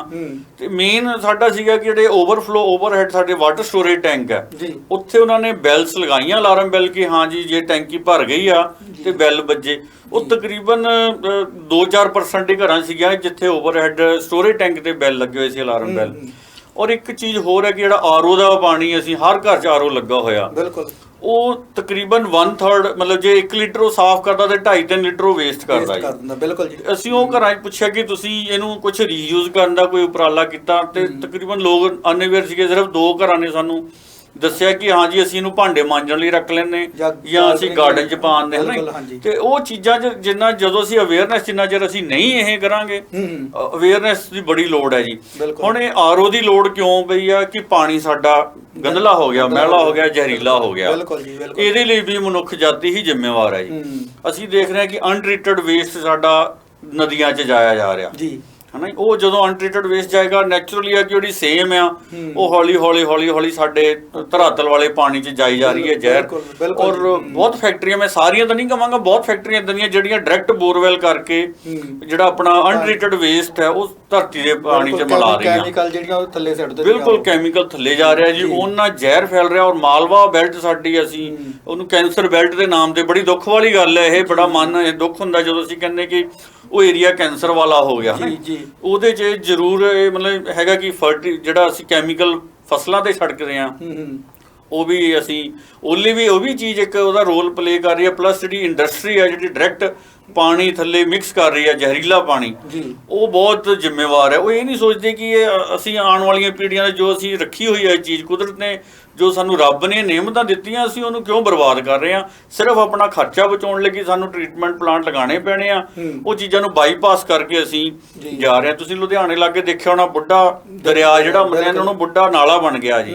ਬਿਲਕੁਲ। ਤੇ ਉਹ ਇੰਨਾ ਜ਼ਹਿਰੀਲਾ ਪਾਣੀ ਆ, ਸਮੈਲ ਆਉਂਦੀ, ਗੰਦੀ ਸਮੈਲ, ਪੂਰੀ ਗੰਦੀ ਸਮੈਲ ਆ ਰਹੀ ਆ। ਸਤਲੁਜ ਦਰਿਆ ਸਾਡਾ ਇੰਨਾ ਵੱਡਾ ਦਰਿਆ ਸੀਗਾ, ਤੁਸੀਂ ਪੰਜਾਬ 'ਚ ਜਦੋਂ ਐਂਟਰ ਹੋ ਜਾਂਦਾ ਤਾਂ ਉਸ ਤੋਂ ਬਾਅਦ ਜਿੱਦਾਂ ਹੀ ਇਹ ਲੁਧਿਆਣੇ ਤੋਂ ਹੋਰ ਅੱਗੇ ਜਾਂਦਾ ਇੱਥੇ ਮੱਛੀ ਨਹੀਂ ਮਿਲਦੀ। ਬਿਲਕੁਲ ਜੀ। ਪੂਰੀ, ਕਿਉਂਕਿ ਮੱਛੀ ਸਾਫ਼ ਪਾਣੀ ਵਧੀਆ ਪਾਣੀ 'ਚ ਹੋਏਗੀ, ਕੋਈ ਮੱਛੀ ਨਹੀਂ ਹੈਗੀ, ਬਿਲਕੁਲ ਗੰਦਲਾ ਪਾਣੀ। ਉਹਦੀ ਬੜੀ ਵਾਰ ਪ੍ਰੋਟੈਸਟ ਕੀਤਾ, ਖਤਮ ਹੋ ਗਈ ਉਹ। ਕਾਫੀ NGOs ਨੇ ਮਿਲ ਕੇ ਪ੍ਰੋਟੈਸਟ ਕੀਤਾ ਕਿ ਇਹਨੂੰ ਸਹੀ ਕੀਤਾ ਜਾਏ। ਪੁਰਾਣੀਆਂ ਸਰਕਾਰਾਂ ਨੇ ਉਨੀ ਜ਼ਿੰਮੇਵਾਰੀ ਨਹੀਂ ਸਮਝੀ ਸਿਸਟਮ ਨੇ ਕਿ ਉਹਨੂੰ ਅਸੀਂ ਸਹੀ ਕਰੀਏ, ਬਟ ਉਹ ਹੌਲੀ ਹੌਲੀ ਹੁਣ ਦੇਖੋ ਅੱਗੇ ਰਿਵਾਈਜ਼ ਸਿਸਟਮ, ਹੁਣ ਨਵੀਂ ਸਰਕਾਰ ਬਣੀ ਆ, ਸਾਨੂੰ ਇਸ ਤੋਂ ਬੜੀ ਉਮੀਦ ਹੈ। ਔਰ ਜੋ ਹੁਣ ਤੱਕ ਨਵੀਂ ਸਰਕਾਰ ਨੇ ਜੋ ਉਪਰਾਲਾ ਕੀਤਾ ਵਾਤਾਵਰਣ ਲਈ, ਸਾਨੂੰ ਉਸ ਤੋਂ ਥੋੜੀ ਆਸ ਵੀ ਜਾਗੀ ਆ ਕਿ ਇਹ ਸਰਕਾਰ ਥੋੜਾ ਵਧੀਆ ਕਰੇਗੀ। ਮੈਂ ਇੱਕ ਚੀਜ਼ ਹੋਰ ਜੋੜਨੀ ਚਾਹਾਂਗਾ ਇਸੇ ਲੁਧਿਆਣੇ ਵਾਲੇ ਪਾਸੇ ਜੀ। ਬਿਲਕੁਲ ਜੀ।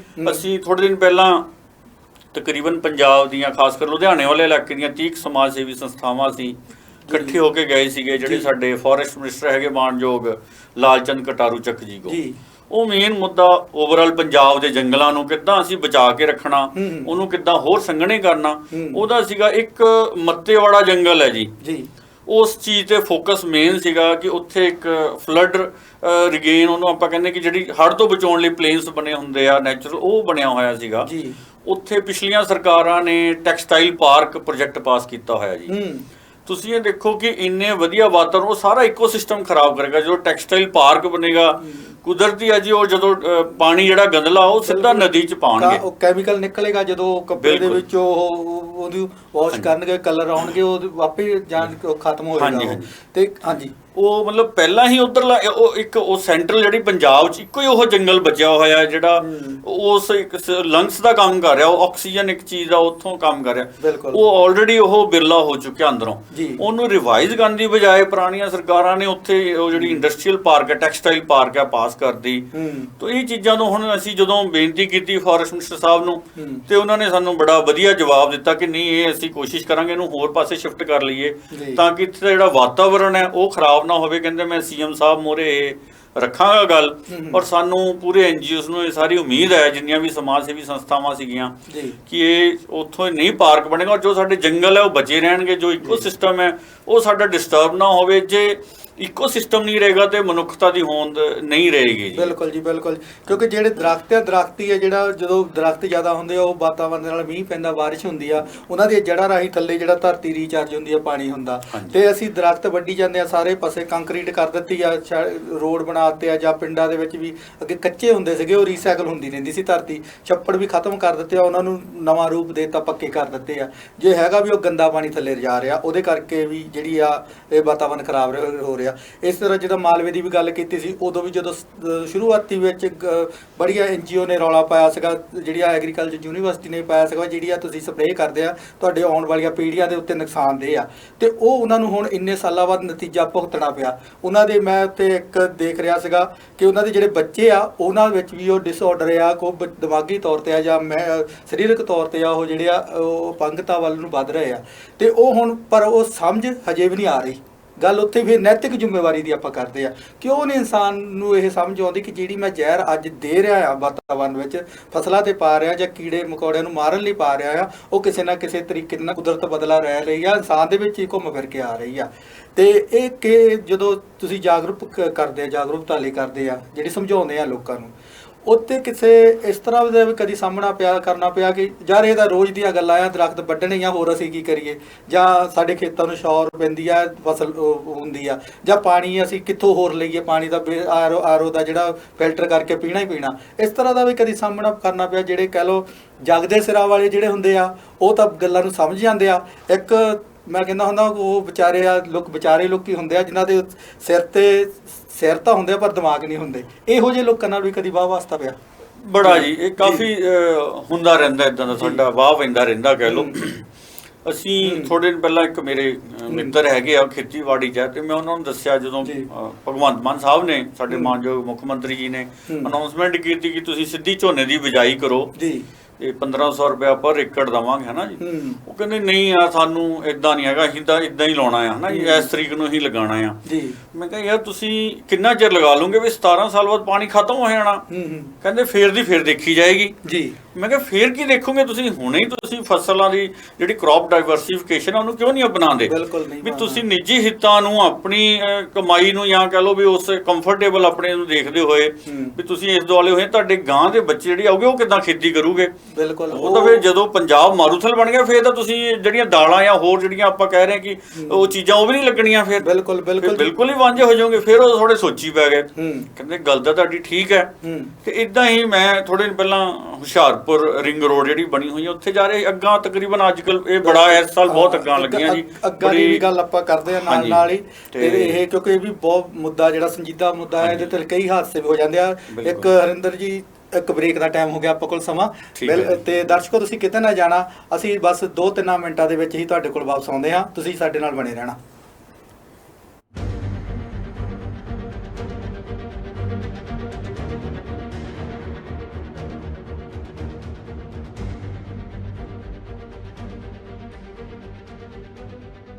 ਇੰਡੀਅਨ, ਪਾਕਿਸਤਾਨੀ ਤੇ ਬੰਗਲਾਦੇਸ਼ੀ ਗਰੋਸਰੀ ਦਾ ਸਭ ਤੋਂ ਵੱਡਾ ਸਸਤਾ ਭੰਡਾਰ, ਆਪਣਾ ਬਾਜ਼ਾਰ ਕੈਸ਼ ਐਂਡ ਕੈਰੀ। ਭਾਰਤੀਆਂ ਦੇ ਗੜ ਐਡੀਸਨ ਵਿਖੇ ਤਾਜ਼ਾ ਸਬਜ਼ੀਆਂ ਤੇ ਗਰੋਸਰੀ ਤੋਂ ਇਲਾਵਾ ਹਰ ਵੇਲੇ ਨਾਲੋਂ ਨਾਲ ਰੋਟੀ, ਤਰ੍ਹਾਂ ਦੇ ਪਰੌਂਠੇ, ਸਮੋਸੇ, ਜਲੇਬੀਆਂ ਤੇ ਭਾਰਤੀਆਂ ਦੇ ਗਰਮਾ ਗਰਮ ਤਾਜ਼ਾ ਪਕਵਾਨ ਵੀ ਉਪਲਬਧ।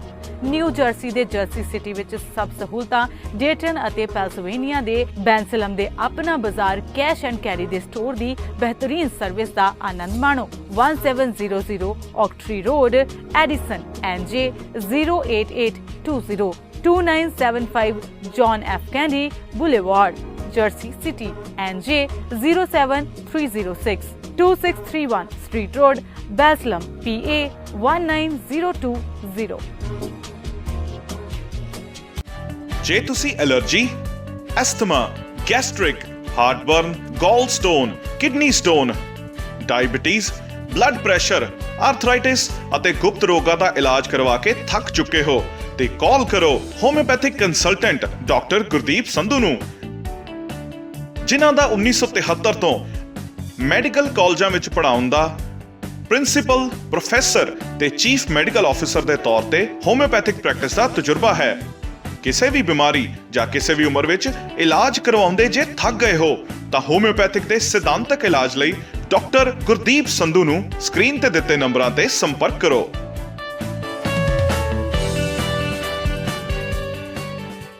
P&J Fuel Wholesaler of gasoline and diesel. We offer retail and wholesale, branded and unbranded fuel, serving New Jersey, New York, Pennsylvania, and Texas. Our services include station rebranding for many major gasoline brands at the most competitive prices. Our portfolio includes Exxon, Mobil, Shell, BP, and many more. To grow your business with us, please call 908-720-3032. P&J Fuel, fuel to take you further.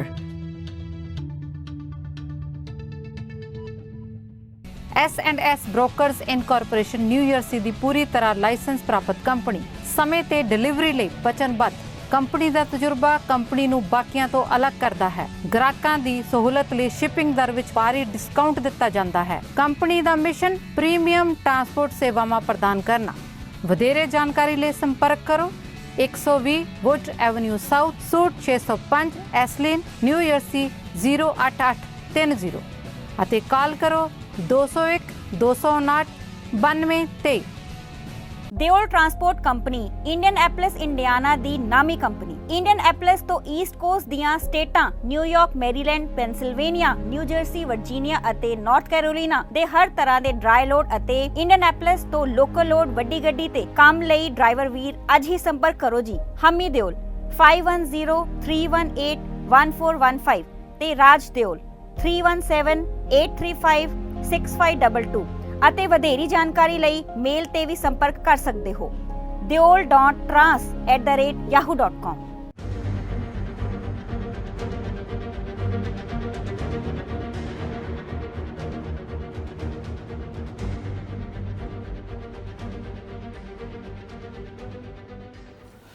ਦਰਸ਼ਕੋ, ਖਾਸ ਮੁਲਾਕਾਤ ਨਾਲ ਫਿਰ ਜੁੜ ਲਈ ਧੰਨਵਾਦ। ਗੱਲ ਚੱਲ ਰਹੀ ਹੈ ਵਾਤਾਵਰਨ ਤੇ ਬੜਾ ਸੰਜੀਦਾ ਮੁੱਦਾ ਤੇ ਸਾਡੇ ਨਾਲ ਨੇ ਅੱਜ ਜਿਹੜੇ ਮਾਹਿਰ ਆ ਹਰਜਿੰਦਰ ਸਿੰਘ ਜੀ ਤੇ ਹਰਜਿੰਦਰ ਸਿੰਘ ਜੀ ਗੱਲ ਆਪਣੀ ਪਾਣੀ ਤੇ ਹਰਿੰਦਰ ਸਿੰਘ ਜੀ ਗੱਲ ਪਾਣੀ ਤੇ ਚੱਲ ਰਹੀ ਸੀਗੀ ਬਈ ਜਿਹੜਾ ਇਨਸਾਨ ਕਿਉਂ ਨਹੀਂ ਸਮਝ ਰਿਹਾ ਆਪਣੀਆਂ ਜ਼ਿੰਮੇਵਾਰੀਆਂ, ਨੈਤਿਕ ਜ਼ਿੰਮੇਵਾਰੀਆਂ ਦੀ ਗੱਲ ਕਰ ਲਈਏ, ਉਹ ਆਪਣੇ ਫਰਜ਼ਾਂ ਨੂੰ ਕਿਉਂ ਉਹ ਅਵੇਸਲਾ ਹੋ ਰਿਹਾ ਆ। ਇਸੇ ਤਰ੍ਹਾਂ ਜਿਸ ਤਰ੍ਹਾਂ ਪਹਿਲਾਂ ਅਸੀਂ ਆਪਾਂ ਗੱਲ ਕਰ ਲਈਏ, ਪਹਿਲਾਂ ਅਸੀਂ ਖੂਹ ਸੀਗੇ, ਸਾਡੇ ਖੂਹ ਅਸੀਂ ਖਤਮ ਕੀਤੇ, ਬੋਰਵੈਲ ਆ ਗਏ, ਬੋਰਵੈਲ ਤੋਂ ਬਾਅਦ ਸਮਰਸੀਵਲ ਆ ਗਏ, ਇੱਦਾਂ ਹੀ ਘਰਾਂ ਦੇ ਵਿੱਚ ਨਲਕੇ ਖਤਮ ਕੀਤੇ, ਉਹ ਸਮਰਸੀਵਲ ਉੱਥੇ ਵੀ ਕੀਤੇ, ਫਿਰ ਸਪਲਾਈਆਂ ਦਾ ਪਾਣੀ ਕੀਤਾ। ਅਸੀਂ ਕਿੰਨਾ ਚਿਰ ਪਾਣੀ ਨੂੰ ਖਤਮ ਕਰੀ ਜਾਂਦੇ ਆ। ਪਾਣੀ ਤੇ ਗੱਲ ਆਉਂਦੀ ਆ, ਤੁਹਾਡੀ NGO ਇਸ ਤਰ੍ਹਾਂ ਦਾ ਵੀ ਉਪਰਾਲਾ ਕਰ ਰਹੀ ਹੈ ਕੋਈ ਜਿਹੜੀ ਪਾਣੀ ਦੇ ਨਾਲ ਜੁੜੀ ਸਮੱਸਿਆ ਆ ਉਹਨੂੰ ਬਚਾਉਣ ਦੇ ਲਈ ਜਾਂ ਉਹਨੂੰ ਉਹਦੀ ਸਾਂਭ ਸੰਭਾਲ ਦੇ ਲਈ ਕੋਈ ਕੰਮ ਕਰ ਰਹੀ ਹੈ? ਹਾਂਜੀ, ਪਾਣੀ ਦਾ ਬਹੁਤ ਸਾਰੇ ਹੀ ਵਾਤਾਵਰਨ ਬਹੁਤ ਅਹਿਮ ਬਹੁਤ ਸੰਜੀਦਾ ਮੁੱਦਾ ਹੈਗਾ। ਪਾਣੀ ਉਹਦਾ ਉਹ ਵੀ ਇੱਕ ਬਹੁਤ ਵੱਡਾ ਅੰਸ਼ ਹੈਗਾ ਜੀ।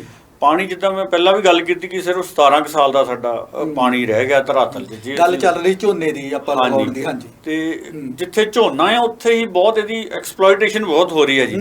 ਅਸੀਂ ਚਾਹੇ ਇੱਕ ਛੋਟੇ ਘਰ ਤੋਂ ਲੈ ਲਈਏ ਇੱਕ ਹਨਾ, ਤੇ ਚਾਹੇ ਵੱਡੀ ਇੰਡਸਟਰੀ ਤੋਂ ਲੈ ਲਈਏ, ਮਤਲਬ ਜੇ 10 ਲੀਟਰ ਪਾਣੀ ਨਾਲ ਸਰਦਾ ਉੱਥੇ 50 ਲੀਟਰ ਵਰਤੋਂ ਹੋ ਰਹੀ ਆ। ਅਸੀਂ ਆਮ ਘਰਾਂ 'ਚ ਦੇਖਦੇ ਹਾਂ ਕਿ ਜੇ ਕੋਈ ਗੱਡੀ ਧੋਂਦਾ ਤੇ ਪਾਈਪ ਲੈ ਕੇ ਪਾਣੀ ਮਾਰਨ ਲੱਗ ਪੈਂਦਾ, ਜਦ ਕਿ 5 ਲੀਟਰ ਨਾਲ ਵੀ ਗੱਡੀ ਧੋਤੀ ਜਾ ਸਕਦੀ ਬਾਰੋ-ਬਾਰ ਜੇ ਸਾਫ਼ ਕਰਨੀ ਹੋਵੇ ਹਨਾ ਜੀ। ਤੇ ਇਦਾਂ ਹੀ ਜਦੋਂ ਫਰਸ਼ ਧੋਂਦੇ ਆ ਤੇ ਪਾਣੀ ਪਾਈਪ ਛੱਡ ਕੇ ਵਾਈਪਰ ਮਾਰਦੇ ਹਨ ਤੇ ਉਹ ਜਿਹੜਾ 10-15 ਲੀਟਰ ਨਾਲ ਪੋਚਾ ਲੱਗਣਾ ਹੈਗਾ ਉੱਥੇ 100-200 ਲੀਟਰ ਅਸੀਂ ਪਾਣੀ ਵੇਸਟ ਕਰ ਦਿੰਦੇ ਆ। ਹਰੇਕ ਦੀ ਜ਼ਿੰਮੇਵਾਰੀ ਹੈ ਜੀ, ਹਰੇਕ ਨਾਗਰਿਕ ਨੂੰ, ਹਰੇਕ ਬਸ਼ਿੰਦੇ ਨੂੰ ਸਮਝਣਾ ਚਾਹੀਦਾ ਕਿ ਜਿੱਥੇ ਮੇਰਾ ਰੋਲ ਹੈ ਮੈਂ ਉੱਥੇ ਤਾਂ ਆਪਣਾ ਉਹਨੂੰ ਫਰਜ਼ ਨਿਭਾਵਾਂ ਨਾ ਜੀ। ਅਸੀਂ ਇਹ ਕਹਿੰਦੇ ਆ ਕਿ ਜੀ ਚਲੋ ਉਹ 500 ਲੀਟਰ ਵੇਸਟ ਕਰ ਰਿਹਾ ਜੀ, ਮੈਂ 10 ਲੀਟਰ ਵੇਸਟ ਕਰਦਾ ਤਾਂ ਕੀ ਹੈ। ਜਿਵੇਂ ਝੋਨਾ 1 ਕਿਲੋ ਝੋਨੇ ਪਿੱਛੇ ਤਕਰੀਬਨ 3 ਤੋਂ 4000 ਲੀਟਰ ਪਾਣੀ ਲੱਗਦਾ ਜੀ 1 ਕਿਲੋ ਝੋਨੇ ਤੇ ਤੁਸੀਂ ਦੇਖੋ ਕਿ ਕਿੰਨਾ ਪਾਣੀ ਉਹ ਵੇਸਟ ਜਾ ਰਿਹਾ ਸਾਡਾ। ਨਹੀਂ ਇੱਕ ਜੇ ਅਸੀਂ ਝੋਨਾ ਰੋਕ ਦਈਏ 5-7 ਸਾਲ ਲਈ ਤੇ ਸਾਡਾ ਧਰਾਤਲ ਦਾ ਪਾਣੀ ਕਾਫੀ ਲੈਵਲ ਉੱਪਰ ਆ ਜਾਏਗਾ। ਝੋਨੇ ਤੋਂ ਸਿਵਾਏ ਹੋਰ ਵੀ ਫਸਲਾਂ ਹੈਗੀਆਂ, ਅਸੀਂ ਉਹਨਾਂ ਦੀ ਖੇਤੀ ਕੀਤੀ ਜਾ ਸਕਦੀ ਆ ਜਿਹੜੀ ਆ ਥੋੜੀ ਜਿਹੀ ਉਹਦੇ ਵਿੱਚ ਮਿਹਨਤ ਦੀ ਗੱਲ ਆ, ਮਿਹਨਤ ਜ਼ਿਆਦਾ ਆ ਥੋੜੀ ਜਿਹੀ, ਕਿਉਂਕਿ ਇਹਦੇ ਵਿੱਚ ਇੱਕ ਵਾਰੀ ਝੋਨਾ ਲਗਾਤਾ 2-3 ਮਹੀਨਿਆਂ ਦੇ ਵਿੱਚ ਉਹ ਪਲ ਜਾਂਦਾ। ਉਹ ਜਿਹੜੀ ਆ ਆਪਾਂ ਇਨਕਮ, ਜੇ ਇਨਕਮ ਦੀ ਗੱਲ ਆਪਾਂ ਸਾਈਡ ਤੇ ਕਰ ਲਈਏ ਥੋੜਾ ਆਪਾਂ ਇਨਕਮ ਘੱਟ ਵੀ ਹੋ ਜਾਏਗੀ, ਪਰ ਅਸੀਂ ਬੱਚਿਆਂ ਲਈ ਆਉਣ ਵਾਲੀਆਂ ਪੀੜ੍ਹੀਆਂ ਲਈ ਤਾਂ ਬਹੁਤ ਕੁਝ ਛੱਡ ਜਾਵਾਂਗੇ। ਉਹ ਸਮਝ ਲਓ ਇੱਕ ਕਿਸਮ ਦਾ ਇਸ ਤਰ੍ਹਾਂ ਦਾ ਖਜ਼ਾਨਾ ਛੱਡ ਜਾਵਾਂਗੇ ਜਿਹੜਾ ਉਹ ਯਾਦ ਕਰਨਗੇ, ਅਮੁੱਕ ਖਜ਼ਾਨਾ ਆ ਜਿਹੜਾ ਉਹ ਗਾਂ ਤੋਂ ਗਾਂ ਉਹਨਾਂ ਨੇ ਵਰਤ ਲਿਆ, ਉਹਨਾਂ ਦੇ ਜੀਵਨ ਲਈ ਜਿਹੜਾ ਬਹੁਤ ਜ਼ਰੂਰੀ ਆ। ਤੇ ਗੱਲ ਚੱਲ ਰਹੀ ਸੀ ਆਪਣੀ ਨਾਲ ਪਿਛਲੇ ਆਪਾਂ ਜਿਹੜਾ ਬ੍ਰੇਕ ਤੋਂ ਪਹਿਲਾਂ ਵੀ ਜਿਹੜੀਆਂ ਅੱਗਾਂ ਲਾਉਣ ਦੀ। ਹਾਂਜੀ, ਲੋਕੀ ਨਾੜ ਨੂੰ ਅੱਗਾਂ ਲਗਾਉਂਦੇ ਆ, ਪਰਾਲੀ ਨੂੰ ਅੱਗਾਂ ਲਗਾਉਂਦੇ ਆ। ਸਰਕਾਰ ਵੱਖ-ਵੱਖ ਐਡਵਾਈਜ਼ਰੀਆਂ ਵੀ ਕਰਦੀ ਆ, ਜਾਰੀ ਕਰਦੀ ਆ ਵੀ ਇੰਨੀ ਤਰੀਕ ਨੂੰ ਨਾਲ ਝੋਨਾ ਲਗਾਉਣਾ ਜਾਂ ਜਿਸ ਤਰ੍ਹਾਂ ਗੱਲ ਪਹਿਲਾਂ ਅੱਗਾਂ ਦੀ ਗੱਲ ਕਰ ਲੈਂਦੇ ਨਾ ਅੱਗਾਂ ਲਗਾਓ, ਉਹਦੇ ਲਈ ਕਾਨੂੰਨ ਵੀ ਬਣਿਆ, ਜੁਰਮਾਨੇ ਵੀ ਲਾਉਂਦੇ ਆ। ਹੋਰ ਇੱਕ ਜਿਹੜੀ ਆਪਾਂ ਗੱਲ ਕਰ ਲਈਏ, ਤੁਸੀਂ ਵੀ ਕਿਸਾਨੀ ਪਰਿਵਾਰ ਨਾਲ ਜੁੜੇ ਹੋਏ ਹੋ, ਜਿਹੜੀ ਅੱਗ ਲਗਾਉਂਦੇ ਆ ਜਿੱਦ ਦੇ ਨਾਲ ਪਿਛਲੇ ਅੱਗੇ ਘੱਟ ਲੱਗੀਆਂ ਕਿਸਾਨੀ ਸੰਘਰਸ਼ ਦੇ ਦੌਰਾਨ ਜਿਹੜੀਆਂ ਆਉਣ ਤੋਂ ਬਾਅਦ ਉਹ ਜ਼ਿਆਦੀਆਂ ਕਿਸਾਨਾਂ ਨੇ ਜਿੱਦ ਦੇ ਨਾਲ ਸਰਕਾਰ ਨੇ ਲਗਾਈਆਂ ਅੱਗਾਂ। ਇਹ ਜਿੱਦ ਜਿਹੜੀ ਆ ਕਿ ਉਹ ਜਿੱਦ ਦੇ ਵਿੱਚ ਸਰਕਾਰ ਦਾ ਕੋਈ ਨੁਕਸਾਨ ਹੋਇਆ ਕਿ ਸਾਡੇ ਹੀ ਹੋਇਆ? ਅਸੀਂ ਆਪਣੇ ਬੱਚਿਆਂ ਨੂੰ ਵਾਤਾਵਰਨ ਗੰਧਲਾ ਵਾਤਾਵਰਨ ਦੇ ਤਾਂ ਅੱਗ ਲਗਾਤੀ ਆ ਜਿਹੜੀ ਉਹ ਸੇਕ ਜਿਹੜੇ ਲੱਗਿਆ ਸਾਡੇ ਆਪਣੇ ਬੱਚਿਆਂ ਨੂੰ ਲੱਗਿਆ। ਪਿੱਛੇ ਹਾਦਸੇ ਹੋਇਆ ਇੱਕ ਬੱਸ ਦੇ ਵਿੱਚ ਜਿਹੜੀ ਖੇਤ ਦੇ ਵਿੱਚ ਡਿੱਗੀ, ਉਹਦੇ ਵਿੱਚ ਬੱਚੇ ਕਿੰਨੇ ਸੜ ਗਏ। ਹੁਸ਼ਿਆਰਪੁਰ ਵਿੱਚ ਝੁੱਗੀਆਂ ਨੂੰ ਅੱਗ ਲੱਗ ਗਈ, ਉੱਥੇ ਛੋਟੀ ਜਿਹੀ ਬੱਚੀ 2-3 ਸਾਲ ਦੀ ਇੱਕ ਜਲ ਕੇ ਖਤਮ ਹੋ ਗਈ। ਇਹ ਜਿਹੜੀ ਜਿੱਦ ਆ, ਜਿੱਦ ਜਿਹੜੀ ਆ ਇਹੋ ਜਿਹਾ ਕੰਮ ਕਰਕੇ ਹੀ ਜਿੱਦ ਸਰਕਾਰ ਨਾਲ ਪੂਰੀ ਪੁਗਾਈ ਜਾ ਸਕਦੀ ਹੈ ਜਾਂ ਹੋਰ ਵੀ ਆ? ਆਪਾਂ ਸਮਝਦਾਰ ਬੰਦੇ ਵਾਂਗੂ ਲੜਾਈ ਲੜਨੀ ਆ ਚਾਹੀਦੀ ਸਰਕਾਰਾਂ ਦੇ ਨਾਲ। ਅੱਗ ਵਾਲਾ ਮੁੱਦਾ ਜੀ ਕਾਫੀ ਸਾਲਾਂ ਤੋਂ ਚੱਲ ਰਿਹਾ, ਖਾਸ ਕਰ ਜਦੋਂ ਅਸੀਂ ਸ਼ਾਰਟਕਟ ਮੈਥਡ ਅਪਣਾਉਣੇ ਸ਼ੁਰੂ ਕਰਤੇ ਹਨ ਜੀ। ਕਿਉਂਕਿ ਅਸੀਂ ਸੋਚਦੇ ਹਾਂ ਕਿ ਚਲੋ ਵੀ 2 ਰੁਪਏ ਦੀ ਡੱਬੀ ਲਿਆਓ ਤੀਲਾਂ ਦੀ, ਅੱਗ ਲਾ ਦਿਓ ਤੇ ਅਸੀਂ ਕੰਮ ਨਵੇੜੀਏ। ਬਿਲਕੁਲ, ਉਹਨੂੰ ਸਾਨੂੰ ਉੱਤੇ ਮਿਹਨਤ ਕਰਨ ਦੀ ਲੋੜ ਨਹੀਂ, ਉਹਨੂੰ ਸਮਾਂ ਦੇਣ ਦੀ ਲੋੜ ਨਹੀਂ। ਜਦ ਕਿ ਅੱਜ ਤੋਂ ਜੇ 30-40 ਸਾਲ 50 ਸਾਲ ਪਹਿਲਾਂ ਇਹ ਚੀਜ਼ਾਂ ਨਹੀਂ ਸੀਗੀਆਂ। ਅਸੀਂ ਇੱਕ ਫਸਲ ਜਦੋਂ ਬੀਜ ਲਈ ਵੱਢ ਲਈ, ਉਹ ਅਸੀਂ 2-3 ਮਹੀਨੇ ਲਈ ਖੇਤ ਅਸੀਂ ਖਾਲੀ ਵੀ ਛੱਡਦੇ ਹੁੰਦੇ ਸੀਗੇ। ਉਹਨਾਂ ਉਹਦੀ ਜਿਹੜੀ ਗੁਣਵੱਤਾ ਉਹ ਸਾਰੀ ਦੁਬਾਰਾ ਉਹ ਰੀਐਨਰਜਾਈਜ਼ ਹੋ ਜਾਂਦੀ ਸੀਗੀ ਸਾਰੀ ਜ਼ਮੀਨ ਹੈ ਨਾ ਜੀ। ਧਰਤੀ ਜਿਹੜੇ ਗੁਣ ਸੀਗੇ ਦੁਬਾਰਾ ਆ ਜਾਂਦੇ ਹੁੰਦੇ ਸੀਗੇ। ਹੁਣ ਅਸੀਂ ਕੀ ਹੈ ਕਿ ਪੈਸੇ ਦੀ ਦੌੜ ਹੈ ਜੀ ਇਹ ਸਾਰੀ, ਇਹ ਤੇ ਹਰ ਚੀਜ਼ ਪਿੱਛੇ ਮੈਂ ਇਹਨੂੰ ਕਹਾਂਗਾ ਕਿ ਅਸੀਂ ਪੈਸੇ ਦੀ ਦੌੜ ਪਿੱਛੇ ਹੀ ਅਸੀਂ ਹਰ ਚੀਜ਼ ਲਾਤੀ ਆ ਕਿ ਅਸੀਂ 1-2 ਦਿਨ ਵੀ ਖੇਤ ਅਸੀਂ ਵਿਹਲਾ ਛੱਡ ਕੇ ਰਾਜੀ ਨਹੀਂ। ਫਟਾਫਟ ਅਸੀਂ ਕਣਕ ਵੱਢੀ ਜਾਂ ਝੋਨਾ ਵੱਢਿਆ, ਅੱਗ ਲਾਤੀ ਨਾੜੀਆਂ ਪਰਾਲੀ ਨੂੰ ਤੇ ਖੇਤ ਵਾਹ ਕੇ ਦੀ ਅਸੀਂ ਫਟਾਫਟ ਅਗਲੀ ਫਸਲ ਦੀ ਬਿਜਾਈ ਸ਼ੁਰੂ ਕਰ ਦਈਏ। ਤੇ ਪੈਸੇ ਦੀ ਦੌੜ ਅਸੀਂ ਜ਼ਿੰਦਗੀ ਆਪਣੀ ਛੋਟੀ ਕਰ ਲਈ ਆ ਜੀ।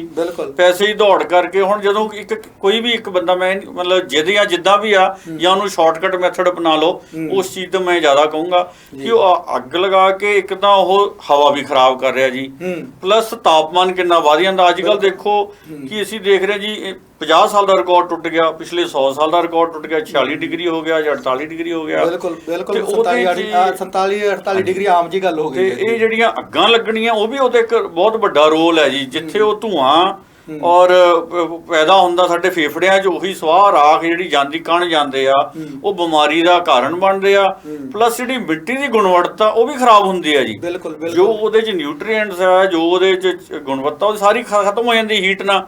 ਉਹਦੇ 'ਚ ਬਹੁਤ ਜਿਹੜੇ ਕੀੜੇ ਆ ਜਿਹੜੇ ਸਾਨੂੰ ਫਾਇਦਾ ਦਿੰਦੇ ਆ ਉਹ ਮਰ ਜਾਂਦੇ ਆ ਜੀ।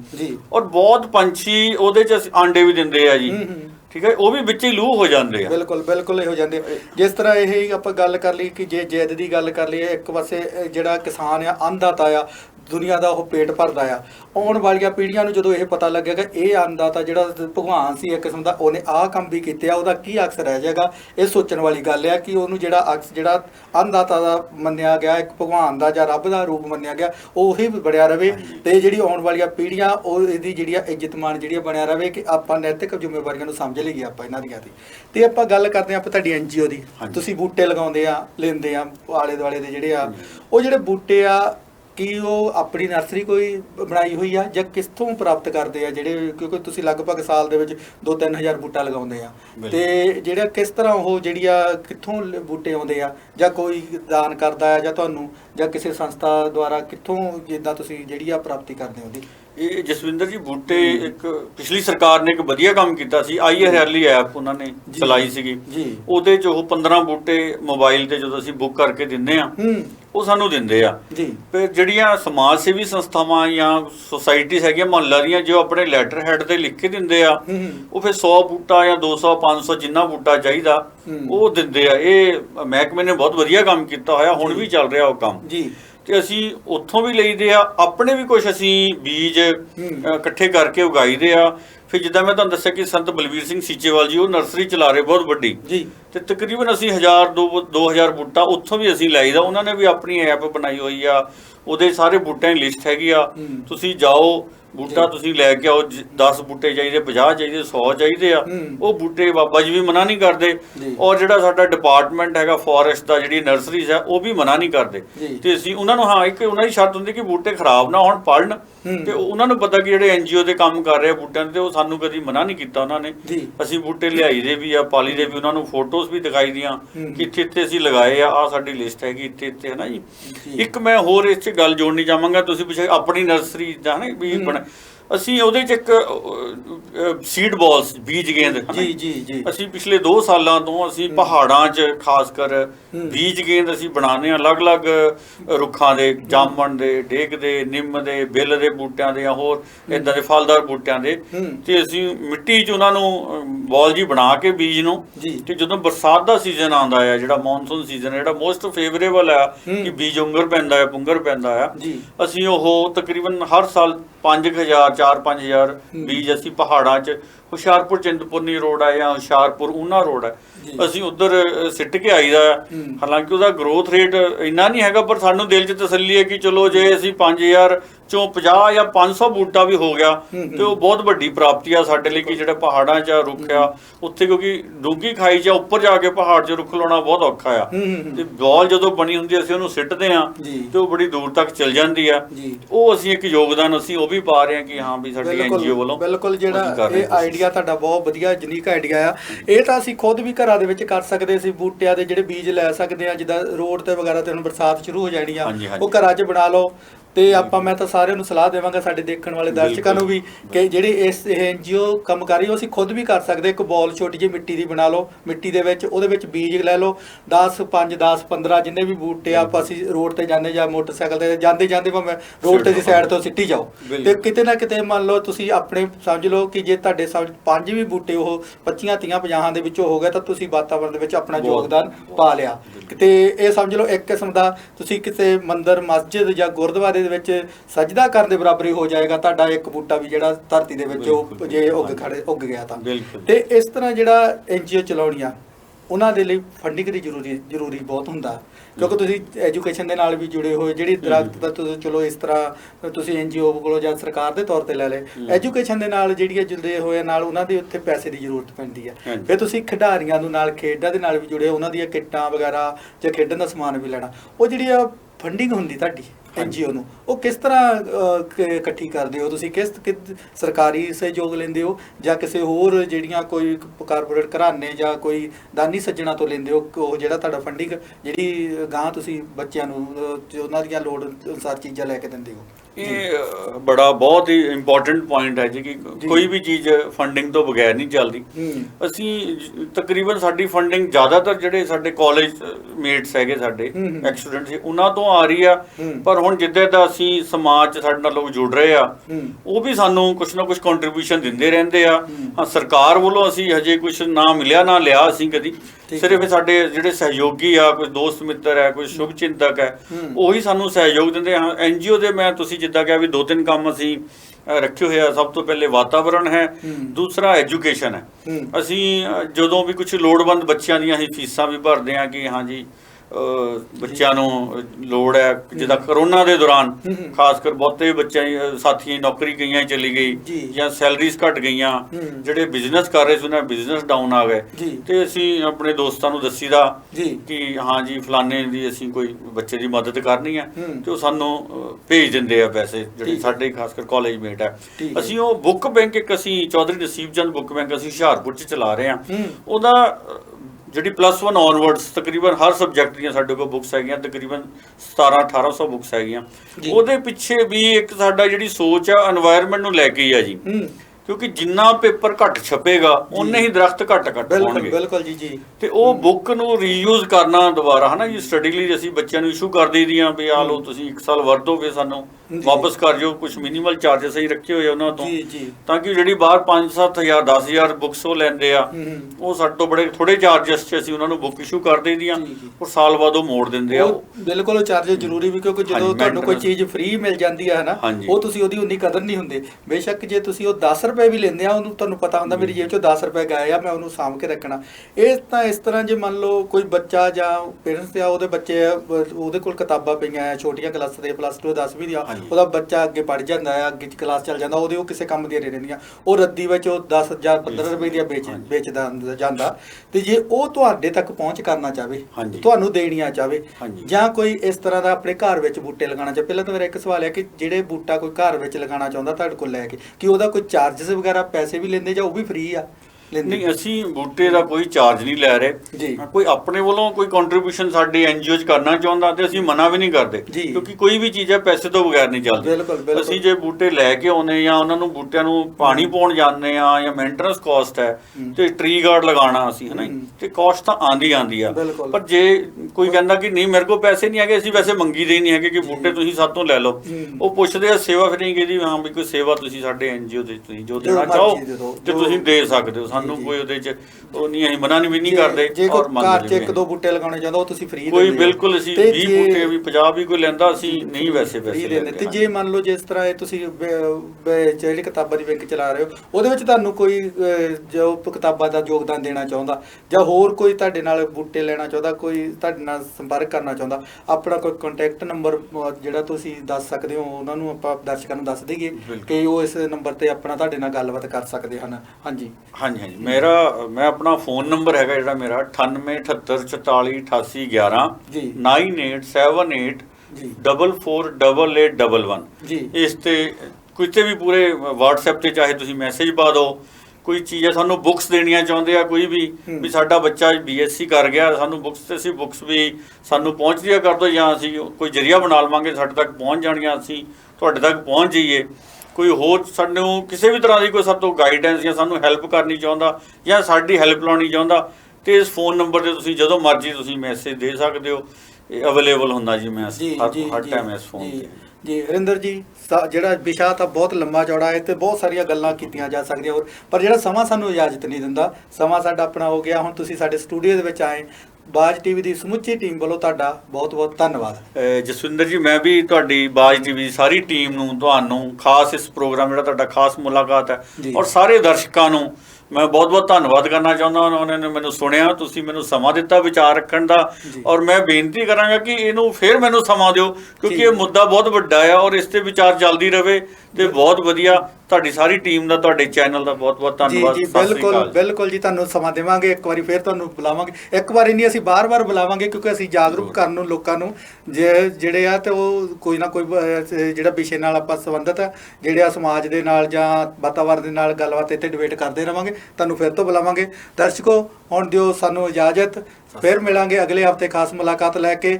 ਤੇ ਹੁਣ ਸਤਿ ਸ੍ਰੀ ਅਕਾਲ। ਸਤਿ ਸ੍ਰੀ ਅਕਾਲ ਜੀ, ਸਤਿ ਸ੍ਰੀ ਅਕਾਲ।